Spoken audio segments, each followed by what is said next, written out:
Հարգելի փոխոսնակ, հարգելի գործընկերներ, այսօրվա հարց ու պատասխանին մեր ընդդիմադիր գործընկերները շատ անդրադարձան եւ ես կուզեի այդ թեման շարունակել, բայց մինչեւ այդ շատ բարեկամաբար Տիկին Աննա Գրիգորյանին եմ դիմում, որ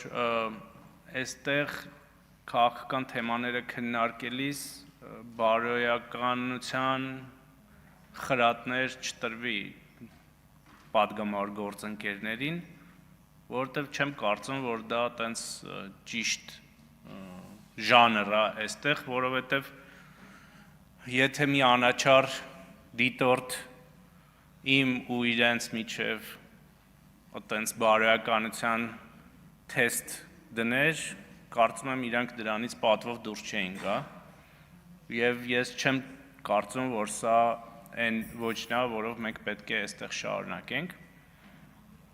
Տիկին Գրիգորյանը ասում է եւ գործընկերներից էլ եղավ հարցեր, ինչ հարց ես տվեցի։ Ասի Տիկին Հովսեփյան, դուք հավակնում եք Եվրոինտեգրման հանձնաժողովի նախագահի պաշտոնին։ Հիմա ձեզ հարց։ Պրահայի հոկտեմբերի 6-ի հայտարարությանը ո՞նց եք վերաբերում, ինչ է պատասխանում ինձ Տիկին Հովսեփյանը, որ տարապես այն տոնայնության մեջ, որ ես Ղարաբաղից եմ, դու այդ հարցը ինձ տալիս ես եւ ուզում ես ցավեցնել։ Շարունակում է Տիկին Գրիգորյանը, ո՞նց կարելի է Ղարաբաղից եկած կնոջը այդպիսի հարց տալ։ Հարգելի գործընկերներ, երբ որ Ղարաբաղցի մեր գործընկերոջը առաջադրում եք Եվրոինտեգրման հանձնաժողովի նախագահ, դուք իրեն չեք առաջադրում, ասենք Տավուշի թեմի Վազգեն Գալստանյանի անվան օրիորդաց միության նախագահ։ Դուք իրան առաջադրում եք Եվրոինտեգրման հանձնաժողովի նախագահ։ Եվ երբ որ եթե Տիկինը ընտրվի, Տիկին Հովսեփյանը ընտրվի հանձնաժողովի նախագահ, ինքը գնալու է, չէ, Եվրոպա։ Ասենք եվրոպացի գործընկերներից մեկը ասի, դու Պրահայի հայտարարությանը ո՞նց ես վերաբերում։ Պատկերացնեք, ասի, դու ինձ վիրավորում ես այդ հարցով։ Չեն ասի, ես Հայաստանից ում են ուղարկել ստեղ։ Էլի իր հույզերով, իր էմոցիաներով, իր հուշերով, իր ցավով որ կա, բայց Տիկին Հովսեփյանը ընտրվում է հանձնաժողովի նախագահ եւ իրեն այդ հարցը տալու են Եվրոպայում եւ եթե այդպիսի մի պատասխան հնչի եվրոպացիների ասածին, ազգային ժողովին ինչ են ասելու, ում եք ընտրել։ Ում եք ընտրել այստեղ հանձնաժողովի նախագահ։ Այս գիտեք ինչի է նման, ասենք տենց առաջադրում են անում, որ հետո իրանք սադրանքներ անեն։ Իմ շատ գործընկերներ ստեղ կհիշեն Մարտի 1-ի ժամանակ եւ դրանից հետո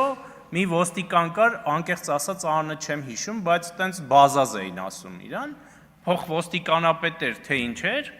այսպիսի մի հատ ոճ ուներ, դու դուրս ես գալի միտինգի կամ երթի, քայլում ես, ոստիկանները գալիս են, հետևից մեջքին խփում են, սադրանք են անում։ Մի անգամ դիմանում ես, երկու անգամ դիմանում ես, ասում ես դե սադրանք են անում, մի բան կսարքեն հիմա այս պատմություն, բայց երրորդ անգամ որ չես դիմանում, ֆռում ես, ասում ես ինչ ես անում, ասում ես դու ոստիկանի վրա գոռում ես, քեզ բերման են ենթարկում։ Հիմա առաջադրում են իրեն բնական հարցեր ես տալի, որպես հանձնաժողովի նախագահ, ասում են այ հլի ինչ հարցեր ես տալիս մեր գործընկերոջը, որի իրավունքը չունես։ Հարգելի գործընկերներ, էլի եմ ասում, դուք առաջադրել եք իրեն որպես հանձնաժողովի նախագահ։ Ես հարցրեցի, ասեցի, ես չասեցի դու հարցը նենց չէր, որ ինչու չես զոհվել Ղարաբաղում, որովհետև Տիկին Հովսեփյանը բոլոր այդ վատ դեպքերից շատ ավելի վաղ էր դուրս եկել Ղարաբաղից։ Ես իրան հարցրեցի, ինչու չեք ապրել Ղարաբաղում, որովհետև հարցը եթե ամենասկզբից դրված լիներ ապրենք Ղարաբաղում, Մենք միանգամայն այլ իրավիճակ կունենան։ Ինչի է սա ասում, որովհետև իրենց քաղաքական առաջնորդներն էլ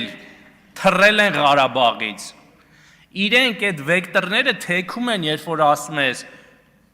Ռոբերտ Քոչարյան, դադարեցիր լինել Հայաստանի Հանրապետության նախագահ։ Ինչի երեխեքից չվերցրեցիր գնացիր Ղարաբաղում ապրելու, չեմ ասում զոհվելու, ապրելու, որովհետև ինչքան շատ մարդ էր գնում, այնքան ավելի ուժեղանում էր, այնքան ավելի շատ բիզնես, այնքան ավելի շատ ներդրում, այնքան ավելի շատ ենթակառուցվածք, դրանով ուժեղանում է հողը, սա աքսիոմ է։ Կոսովոյի օրինակ եմ բերում, Կոսովոյի օրինակը նաև ստացվեց այն պատճառով, որ այդ մարդիկ ուզում էին ապրում էին այնտեղ, ուզում էին ապրել այնտեղ։ Եվ ընդդիմությունը եւ այսպիսի խոսույթներով միտումնավոր շեղում է մեզ այս ամեն ինչից։ Ու այտենց զարմանալի է, էլի, նաև բանի հետ կապված որ հարցրեցի, ինչի Տիկին Հովսեփյանի ԱԳՆ-ում աշխատելու հետ կապված, նայեք ինչ եմ ասում։ Ասում եմ Տիկին Հովսեփյան, Պրահան ես իզուր չեմ տալիս եմ, որպեսզի հասկանամ, դուք որքան եք սկզբունքային ձեր դիրքորոշումներում։ Ինչ է ինձ պատասխանում, ասում եմ բանը, ես հենց 2010-ին էի ուզում դուրս գալ ԱԳՆ-ից, 20-ին, ներողություն պատերազմից հետո, ասեցի մի քիչ ոտս կախքցեմ, սրանք ոնց որ գնացող են, մնամ ԱԳՆ-ում, չգնամ, բայց դուք մնացիք 21 թվականի հունիսին, օքեյ, հունիսին մնացինք, հունիսին խիչ ես գնում, որովհետև դեկրետի գումար պետք է ստանալ, այս է սկզբունքայնությունը, հարգելի գործընկերներ, Ղարաբաղի հարց, դավաճան իշխանություն, սկզբունքայնությունը ավելի ստորադասվում է դեկրետի գումարին, հլա ավելին, ասենք գնար 2000 դեկրետի մեջ է 21 թվականի սեպտեմբերից հետո, գնար